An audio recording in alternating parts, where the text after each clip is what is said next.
మీకే. ఇది ఒక్కసారి ఆలోచించండి. ఇప్పటి వరకు మీ పిల్లలు కనుక ప్రభుత్వ పాఠశాలలో చదివి సర్లే మంచి చదువు చదివిద్దాంలే, మన పక్కన పిల్లలంతా ప్రైవేట్ స్కూల్లో చదువుతున్నారులే, మన పిల్లలు మాత్రం ఫీజు కట్టకుండా ఫ్రీ పాఠశాల ఎందుకులే అనుకొని ప్రైవేట్ స్కూల్లో మారిస్తే బాగుంటుంది కదా అనే ఆలోచన మీకుంటే కనుక ఈ సంఘటన గురించి మీరు ఖచ్చితంగా తెలుసుకోవాల్సిందే. సర్కారు వారి బడులు మనకి పడవు, అలాంటి వాళ్ళు ఇది వినాలి. ఇక ఒక ప్రైవేటు పాఠశాల నిర్వహణ పద్ధతులపైన తల్లిదండ్రులు ఆగ్రహం వ్యక్తం చేసిన సంఘటన ఇది.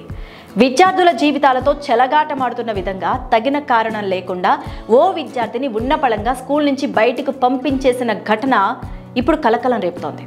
సమీర్ అనే 9వ తరగతి విద్యార్థికి ఎదురైన అపూర్వమైన సంఘటన ఇది. ప్రభుత్వ పాఠశాల నుంచి మూర్తి అనే ప్రైవేటు పాఠశాలకు మారాడతను. మున్ముందు మంచి చదువుల కోసం తల్లిదండ్రులు ఎంతో నమ్మకంతో అడ్మిషన్ చేయించారు. నెల రోజులు కాకముందే అప్రతిష్ట కలిగే పరిణామాలు ఎన్నో ఎదురయ్యాయి అతనికి.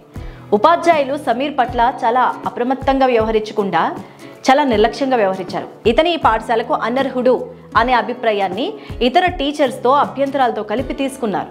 చివరికి విద్యార్థికి నువ్వు రాకూడదు ఇక్కడి నుంచి స్కూల్కి అని అల్టిమేటం జారీ చేశారు. ఈ తీరు వల్ల విద్యార్థి తీవ్ర ఆత్మ న్యూనతకు గురై మనోవేదనకు గురయ్యాడు. గతంలో ప్రభుత్వ పాఠశాలలో చదివావు కాబట్టే ఈ పాఠశాల స్థాయి నీకు తగదు అనే మాటలు పదే పదే వినిపించాయి ఆ అబ్బాయికి.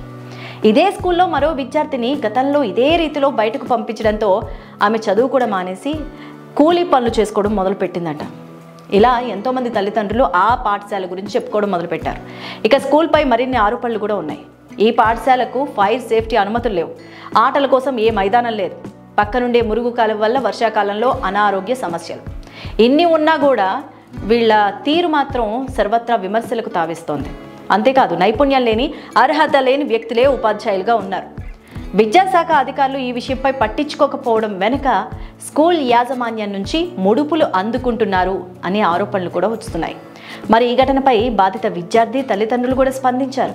విద్యారంగాన్ని ఇలా వ్యాపారంగా మార్చి విద్యార్థుల్ని అపహాస్యం చేస్తూ అమానుషంగా ప్రవర్తించడం బాధాకరం అంటూ వాళ్ళు ఆవేదన వ్యక్తం చేస్తున్నారు. అధికారులు స్పందించి ఈ ఘటనపై తగిన విచారణ చేపట్టాలని కూడా వారు డిమాండ్ చేస్తున్నారు.